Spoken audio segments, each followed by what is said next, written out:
¿Me creerías si te dijera que desde que naciste han programado tu mente sin que te dieras cuenta?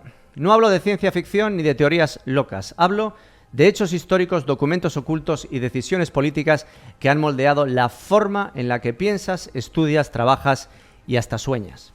Durante más de un siglo han tejido un sistema que no busca educarte para nada, sino adoctrinarte y evitar que prosperes. Y lo peor es que prácticamente nadie lo cuestiona, ni siquiera los profesores que lo imparten. En este vídeo te voy a revelar la historia secreta detrás de la educación moderna. Una historia que no quieren que conozcas y que cuando la descubras cambiará por completo la forma en la que ves el mundo. Así que, si tienes el valor de saber la verdad, quédate hasta el final. Para empezar, nos tenemos que remontar más de 2 siglos atrás, a la fecha que lo cambiaría todo, 14 de octubre de 1806. Ese día, el Imperio prusiano cayó ante Napoleón en la batalla de Jena, una batalla que seguramente el 99% de las personas nunca jamás haya escuchado, pero que probablemente sea uno de los momentos más trascendentales e influyentes para la sociedad de hoy en día. El resultado de la batalla fue absolutamente devastador. Prusia perdió la mitad de su territorio, se perdieron miles de vidas y el imperio quedó totalmente endeudado. Pero lo más importante es que aquel día sus líderes se dieron cuenta de algo totalmente clave. La razón de su derrota no fue la falta de valentía ni una desventaja armamentística. La única razón fue que en el campo de batalla los soldados prusianos pensaban por sí mismos. Sí, así como lo escucháis. A diferencia de los soldados prusianos, las tropas napoleónicas seguían las órdenes de sus generales a rajatabla y sin cuestionarlas. Actuaban como auténticas máquinas de guerra y eso los hacía prácticamente invencibles. A partir de ese momento, los prusianos tenían claro que si querían evitar otra humillación como esa, necesitaban crear un ejército que no cuestionara las órdenes de los generales y para el que la obediencia fuera el principio fundamental de su formación. Fue entonces cuando decidieron destinar gran parte de sus recursos, tanto económicos como intelectuales, a diseñar un sistema educativo que adoctrinara a los niños desde pequeñitos, inculcándoles obediencia y respeto ciego por la autoridad. Así nació lo que hoy conocemos como el modelo prusiano, un sistema diseñado para reprimir el pensamiento individual. Las escuelas prusianas tenían una misión muy, pero que muy clara: enseñar lo justo y necesario para que los futuros soldados y trabajadores fueran útiles, pero no tanto como para que se convirtieran en personas críticas y con ciertos grados de libertad. En Prusia, someter a los adultos era ya difícil, pero con los niños lo tenían fácil. Bastaba con que pasaran la mayor parte de su tiempo en escuelas, en donde los volverían o los convertirían en entes sumisos sin ninguna dificultad. Este fue el origen del método de condicionamiento. La curiosidad natural de los niños sería sacrificada en nombre de la disciplina ciega, el orden, el miedo y el respeto por la autoridad. El ideólogo principal de este modelo, Johann Gottlieb Fichte, no solamente desarrolló la filosofía detrás del sistema educativo prusiano, sino que además también diseñó el método para lograr sus objetivos. El método consistía en lo siguiente: número 1, elegir cuidadosamente las materias que los estudiantes iban a aprender, decidiendo lo que debían pensar y por cuánto tiempo. Esto reemplazó totalmente la curiosidad natural y los talentos individuales con un currículum totalmente estandarizado. Y número 2, establecer libros de texto que mostraban las versiones de la historia y la filosofía más convenientes para los intereses del Estado o del contexto político y social del momento. Número 3, pruebas estandarizadas donde las respuestas correctas, vamos a decir, eran aquellas que el sistema quería escuchar. Si un estudiante pensaba por sí mismo o se salía del proceso establecido, era castigado con malas calificaciones, con malas notas. Número 4, castigos físicos o psicológicos a los niños que se comportaran mal, llenando su cabeza de miedos. Miedo al fracaso, miedo a repetir el curso, bullying y miedo a las consecuencias físicas o psicológicas por parte de sus compañeros, de sus profesores o incluso de sus padres. Todo estaba perfectamente diseñado para imponer disciplina y obediencia. Los niños necesitaban pedir permiso para hablar, para beber agua o incluso ir al baño. Además, deliberadamente diseñaron las escuelas para que se asemejaran a prisiones: filas de asientos ordenadas, campanas que señalaban el inicio y el fin de las clases, horarios estrictos y clases separadas por edades y un maestro, como no, al frente dictando con mínima interacción. Y mira por dónde funcionó. En pocos años esos niños se convirtieron en jóvenes soldados que aceptaban las órdenes del Estado prusiano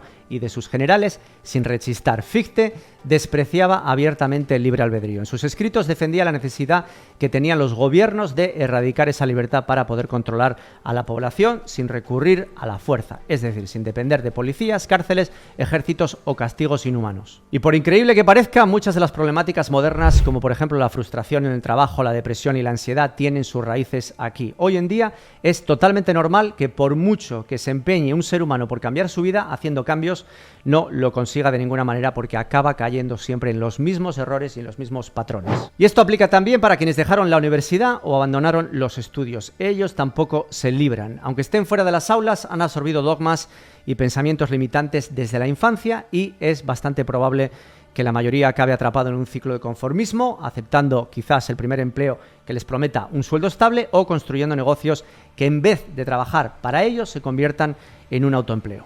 Para Fichte, el libre albedrío era el gran enemigo del Estado y tanto el Estado prusiano y posteriormente otros gobiernos occidentales entendieron que anular esa voluntad era absolutamente clave para poder mantener el orden. De hecho, Johann Gottlieb Fichte también fue una gran influencia para el ascenso del Tercer Reich. En discursos públicos defendió la superioridad de la nación alemana por encima de todo. Y décadas después, estas ideas influenciaron profundamente al régimen nazi, que utilizó el modelo prusiano para adoctrinar a la juventud alemana. Los alemanes fueron criados desde la infancia para obedecer sin cuestionar, gracias al sistema educativo basado en las ideas de Fichte. Lo más inquietante es que el sistema educativo que utilizamos hoy en día en Occidente está basado totalmente en este modelo. Entonces, ¿por qué en las sociedades democráticas y libres de hoy en día seguimos utilizando un sistema diseñado para destruir el libre albedrío y servir a regímenes autoritarios? Pues bien, con los años este modelo cruzó el Atlántico y es en ese momento cuando entra en el tablero de juego el señor Horace Mann, conocido como el padre de la educación pública estadounidense. Horace era secretario de la Junta de Educación de Massachusetts y durante casi toda su carrera enfocó todos sus esfuerzos en la promoción de la educación pública, es decir, educación impartida por el Estado. En 1843 viajó a Prusia y quedó totalmente fascinado con su sistema educativo. Él creía firmemente en la disciplina como vehículo del orden y del bienestar del Estado y además pensaba que la educación debía ser controlada y financiada en su totalidad por el Estado, como no, a través de los impuestos. Desde ese momento la educación se volvió obligatoria, extendiéndose por el país con penas de cárcel para quienes se resistieran a llevar a sus hijos a la escuela. Y en aquella época la gente, por supuesto, no se daría cuenta de cómo utilizaban el buenismo, la equidad y el bien común como excusa para imponer una agenda que perjudicaba al ser humano y que además tú mismo pagabas con tus impuestos. Un engaño de proporciones monumentales que a todo el mundo le gustó y todo el mundo aplaudió. Nadie se preguntaba el por qué, si es que era tan bueno, te metían en la cárcel si no lo cumplías. La ironía de todo esto es que ni los propios profesores sabían que formaban parte de este engranaje de adoctrinamiento. Ellos creían que simplemente hacían el bien con su trabajo y que el sistema funcionaba de forma correcta, porque al final lo que pasaba es que permitía a millones de niños de cualquier condición acceder a la educación, lo que les abría nuevas oportunidades de escalar socialmente. Un bonito objetivo pintado de rosa que todo el mundo compró. Pero, en realidad, perpetuaban un sistema diseñado para reprimir la voluntad, la libertad y anular el pensamiento crítico. Los prusianos ya habían demostrado el poder de su fórmula para moldear el carácter de toda una nación. Estados Unidos y paulatinamente todos los gobiernos occidentales, sin detenerse a cuestionar sus implicaciones, adoptaron con mucho entusiasmo este modelo. El resultado es evidente, generación tras generación criada bajo la creencia de que obedecer es una virtud y el pensamiento crítico y cuestionar la autoridad poco menos que un pecado. Si fuiste a la escuela en los Estados Unidos, Canadá, España, Sudamérica o cualquier país europeo, tienes que saber que fuiste adoctrinado a través del sistema prusiano. Y si ese es el caso, necesitas entender cómo este sistema te ha impactado en el pasado y lo que sigue haciendo contigo hoy. Bien, y ahora que ya hemos entendido los orígenes más primitivos de nuestro sistema educativo actual, tenemos que dar un salto de aproximadamente medio siglo para que podamos ver cómo se siguen conectando todos los acontecimientos hasta hoy y que nada ocurre por casualidad. Y ahora viajamos al 15 de enero de 1902. Esa tarde en la mansión de los Rockefeller, en Manhattan, se gestó una reunión que también cambiaría la historia. Allí, John D. Rockefeller, acompañado de abogados políticos, banqueros y burócratas, firmó el acta de fundación de un consejo que se llamaría, de forma totalmente engañosa, el General Education Board, o Consejo General de Educación. A priori sonaba como una iniciativa muy pero que muy noble. Los hombres allí reunidos querían promover la educación sin distinción de raza, sexo o credo. Querían una educación garantista, es decir, que garantizara oportunidades a todos los niños y jóvenes del país. Pero la realidad era otra. El nombre pretendía sonar oficial, como si fuera parte del gobierno para que nadie osara ponerle freno. ¿Quién se iba a oponer a algo que suena tan políticamente correcto, verdad? Bueno, pues políticos y opinión pública cayeron de lleno en la trampa. Un ejemplo claro de esta estrategia fue el plan para la creación de escuelas destinadas a la población afroamericana en los estados del sur. El objetivo era proporcionar una educación enfocada en tareas agrícolas, promoviendo así la permanencia en el sur y desalentando siempre la migración hacia los estados más ricos del norte. William H. Baldwin, un peso pesado del ferrocarril y filántropo que estuvo muy involucrado en el desarrollo de este plan, solía decir: es un crimen para cualquier maestro, blanco o negro, educar al negro para puestos que no están abiertos a él. Saben que la mayor oportunidad para una vida exitosa se encuentra en el sur, donde ellos nacieron, donde la gente les conoce, les necesita y les tratará mucho mejor que en cualquier otra sección del país. La jugada del Consejo General de Educación fue tan inteligente que en 1903 el Congreso de Estados Unidos terminó cediéndoles carta blanca. Pudieron promocionar, expandir y consolidar un programa educativo supuestamente en pro de los más desfavorecidos, mientras forjaban uno de los sistemas de control social y adoctrinamiento más efectivos de la historia. Hoy todos pensamos en los grandes avances de la sociedad en materia educativa y pensamos que, bueno, pues las escuelas nacieron para igualar las oportunidades de todos los niños y jóvenes sin importar su situación económica, su raza o su origen. Pero si observamos con detalle lo que sucede hoy en día, te empiezas a dar cuenta que la educación tradicional también se ha convertido en uno de los negocios más rentables de la historia. Durante la Revolución Industrial, John D. Rockefeller comprendió el potencial de usar ese modelo prusiano para poder formar trabajadores y no ciudadanos pensantes. En aquella época las fábricas estaban creciendo y la necesidad de obreros obedientes, disciplinados y que se limitaran a seguir las órdenes se había disparado. Rockefeller en realidad había encontrado su mina de oro: financiar escuelas, institutos y universidades que tuvieran dos funciones principales. Número 1, formar desde la infancia trabajadores obedientes, sumisos y sin pensamiento crítico, cuyo único objetivo en la vida fuese encontrar un empleo, endeudarse, pagar impuestos, ir a la guerra y dar la vida por la patria si fuera necesario. Y número 2, promover el discurso de que la única forma de triunfar, entre comillas, en la vida era a través de la educación, siguiendo su currículum educativo y aceptando un trabajo en la industria que él y sus socios controlaban.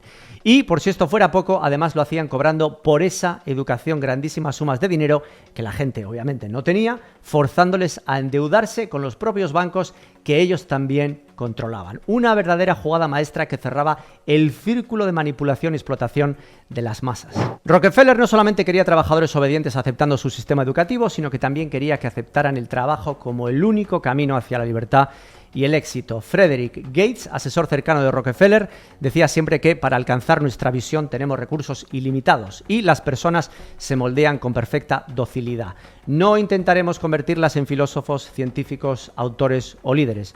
Solamente queremos trabajadores obedientes. Con este plan, Rockefeller transformó el sistema educativo estadounidense, construyendo miles de escuelas y adoctrinando a generaciones futuras para que aceptaran su educación y el trabajo sumiso como su única opción de éxito. Bien, ahora quiero que pienses por un momento en esto. ¿Te has preguntado alguna vez por qué hay personas que pagan verdaderas fortunas por estudiar en universidades de élite? ¿Por qué los programas de esas universidades cuestan cientos de miles de dólares? ¿Realmente está justificado endeudarse de por vida para entrar en una universidad de este tipo o incluso una universidad normal? Hoy en día el precio de las matrículas universitarias se ha disparado totalmente, pero la gente sigue creyendo que lo mejor es endeudarse para asegurar un futuro. Por supuesto, existen carreras útiles y con proyección de futuro que te van a poder garantizar una buena vida dentro del sistema, pero la realidad es que hoy por hoy la mayoría acaba con títulos inservibles, sin trabajo o con empleos precarios y arrastrando una deuda absolutamente gigantesca. Como curiosidad, os diré que las 3 universidades con los fondos de dotación más grandes de Estados Unidos son, primero, Universidad de Harvard con 51.000 millones de dólares. Número 2, Universidad de Texas, el sistema, 31.000 millones. Y número 3, Universidad de Yale, también con 31.000 millones. Estos son, obviamente, números aproximados, pero la pregunta que deberíamos hacernos sería ¿por qué entidades de este tipo cuentan con semejantes fortunas a su disposición? El fondo de Harvard es más grande que el PIB de Bolivia, Paraguay o Serbia. Obviamente entendemos que tienen que ganar dinero, pero ¿por qué semejantes cantidades para un centro educativo que tiene el objetivo noble o supuestamente tiene el objetivo noble de educar a las siguientes generaciones? Y para que pongáis estos datos todavía más en perspectiva, voy a explicar cuántos estudiantes podrían cursar una carrera de 4 años gratuitamente, considerando un costo de $50.000 por año. La Universidad de Harvard podría educar gratuitamente a 250.000 personas, la Universidad de Texas a 155.000 y la de Yale lo mismo. En total, unas 560.000 personas podrían estudiar gratuitamente con los fondos de estas 3 entidades. Imaginaos si sumamos todas las entidades de Estados Unidos con fondos de dotación. Aquí en este canal no abogamos porque esto ocurra ni decimos o estamos diciendo que las universidades tengan una obligación moral de hacerlo, pero simplemente lo mencionamos para poder poner mejor en perspectiva en lo que se ha convertido el sistema educativo tradicional de hoy en día. Un sistema educativo que teóricamente debería tener un afán de lucro saludable, pero que se ha convertido en un verdadero gargantúa descontrolado que no solamente adoctrina, sino que además fuerza a sus estudiantes a endeudarse durante un montón de años sin garantía alguna de encontrar lo que ellos llaman su santo grial, ese trabajo seguro que todos desean. Y ojo, porque esto no solamente pasa en las universidades en Estados Unidos. Hoy en día en muchos países de Occidente, por ejemplo España, ir a una universidad privada promedio requiere una fuerte inversión que incluso puede llegar a ser superior a los ingresos anuales de una familia. Y por supuesto, por muy privada que sea, no te vas a librar del adoctrinamiento. Rockefeller fue un verdadero visionario y su plan nos ha llevado a un punto que quizás él mismo nunca imaginó. Un punto distópico en el que no solamente hay que ir a la universidad, sino que además, si quieres estar bien visto y reconocido, tienes que hacer o tienes que cursar un máster o incluso un doctorado. No vaya a ser que no sea suficiente. El objetivo es que pases el máximo tiempo en la rueda de la educación para que cuando quieras darte cuenta tu cerebro ya sea absolutamente incapaz de percibir un mundo diferente al que ellos han creado para ti. Y cuando digo esto lo digo con conocimiento de causa porque yo sufrí el adoctrinamiento elevado a la enésima potencia. De pequeño fui a un colegio religioso donde, bueno, pues solamente había niños, no había niñas.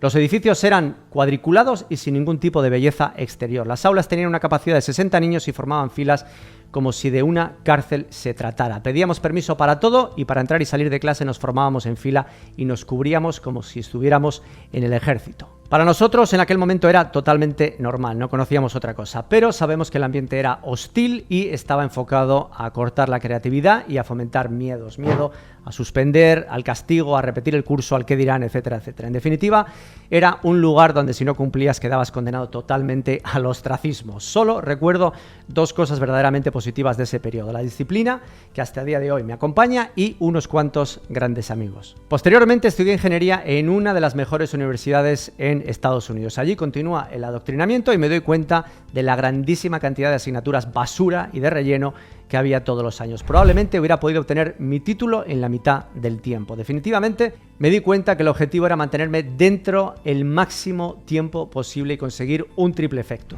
En primer lugar, evitar que mi cerebro pudiera pensar por sí solo y floreciera durante los mejores años de mi vida, los años más creativos y con más energía. En segundo lugar, obtener de mí el máximo beneficio económico posible pagando por aprender básicamente cualquier cosa por irrelevante que fuera. Y en tercer lugar, durante todo este proceso, inculcarte las falsas bondades de trabajar para las grandes corporaciones: dinero, prestigio, reconocimiento y otras cosas más. Después de un tiempo pensaba que me faltaba algo por estar completo. Claro que sí, un máster en finanzas y a ser posible en una gran universidad que costara una fortuna y que me garantizara seguir escalando en el mundo corporativo. Eso fue exactamente lo que hice y tras el máster fui contratado por uno de los bancos de inversión más famosos del mundo. Obviamente ganaba mucho dinero, viajaba en business class y era reconocido, pero pronto me di cuenta que era tremendamente infeliz, hasta tal punto de no poder levantarme por las mañanas. Sentía que era parte, bueno, pues de una secta donde sus miembros habían sido lobotomizados y la idea de permanecer ahí,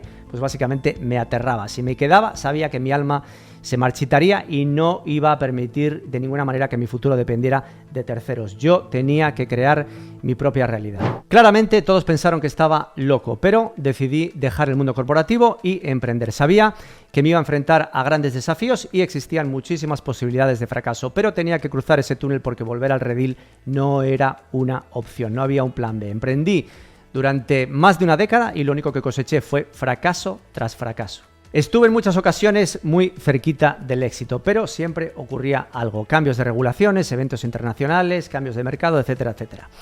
Tardé, pero me di cuenta que en el mundo tradicional era casi imposible tener éxito y entonces decidí entrar en el mundo online. Pues bien, a partir de entonces creé mi página web, obviamente para vender productos, y como no vendía absolutamente nada, comencé a vender en Amazon para, bueno, pues darle una oportunidad. Y ahí es donde ocurrió finalmente la magia. En 10 años he facturado 40 millones de dólares y sigo vendiendo millones todos los años. Además, he creado una marca personal bastante sólida y una formación con más de 15.000 alumnos de todo el mundo, a través de la cual muchos de ellos ya han conseguido la deseada libertad. Y os cuento esto porque sé perfectamente que está habiendo un despertar, un gran despertar, y muchos de vosotros os habéis dado cuenta ya de una vez que os han programado para ser hormiguitas obreras y clientes perpetuos en perpetuidad de las grandes industrias, los bancos, la educación, la alimentaria, la farmacéutica y el entretenimiento. Sé perfectamente que os sentís frustrados, explotados y sobre todo os sentís que no pertenecéis a este sistema. Además, sabéis también que hay algo que no cuadra realmente, que el Estado te miente y que nunca ganas lo suficiente, pero eso sí, tienes que seguir pagando tus impuestos. Aquellos que habéis despertado os estáis preguntando ¿qué demonios podéis hacer? Pues bien, lo que podéis hacer es empezar a tomar responsabilidad de vuestras propias vidas y tenéis que saber perfectamente que nadie, absolutamente nadie va a venir a salvaros. La buena noticia es que nunca antes en la historia ha habido tantísimas oportunidades para tomar el control de tu vida y alcanzar la libertad financiera. Lo que tenéis que hacer es crear vuestro propio negocio de forma totalmente independiente o quizás dentro de una infraestructura que ya exista, algo que ya esté montado. Estamos viviendo en una era absolutamente única en la historia de la humanidad. Internet ha nivelado, ha aplanado el terreno de juego y ha abierto puertas que antes jamás hubiéramos imaginado que existirían. Y la inteligencia artificial ha elevado a la enésima potencia el poder de Internet. Sam Altman, el CEO de OpenAI, dijo que con el Internet y con la IA, con las dos cosas juntas, habrá empresas de 1.000 millones de dólares llevadas por una sola persona. Lo que está claro es que hoy en día ya podéis construir un negocio desde cero sin depender absolutamente de nadie. Podéis generar ingresos que os permitan vivir con verdadera libertad, trabajando desde donde queráis, cuando queráis y con quien queráis. Yo soy un ejemplo vivo de todo esto con mi negocio de venta de productos en Amazon, mi marca personal y mis formaciones. Pero mucho ojo, porque la magia de los negocios online hoy en día es que no tienes por qué dedicarte a vender en Amazon, a crear tu propia marca personal y, bueno, pues empezar a hacer vídeos en YouTube o Instagram. Puedes dedicarte a un sinfín de negocios, hay un montón. Te puedes dedicar a Shopify, marketing de afiliados, copywriter, closer, setter, trafficker, experto de funnels, diseñador, editor, consultor, programador, growth partner, absolutamente lo que sea. Cada día hay más trabajos del mundo tradicional que se pueden extrapolar y se pueden llevar al mundo online. Y por supuesto, impulsaros todavía más con inteligencia artificial para ser 1000 veces más productivo. Y aquí es donde hay que estar, aquí es donde está la magia. Así que si este vídeo te ha abierto los ojos, no te quedes solamente con la información, toma acción. Suscríbete, dale like y si quieres aprender a vender en Amazon como un verdadero profesional, sin cometer errores y en la 10ª parte del tiempo que yo lo hice, échale un vistazo a mi formación justo debajo en la descripción del vídeo. Nos vemos en el próximo vídeo. Chao.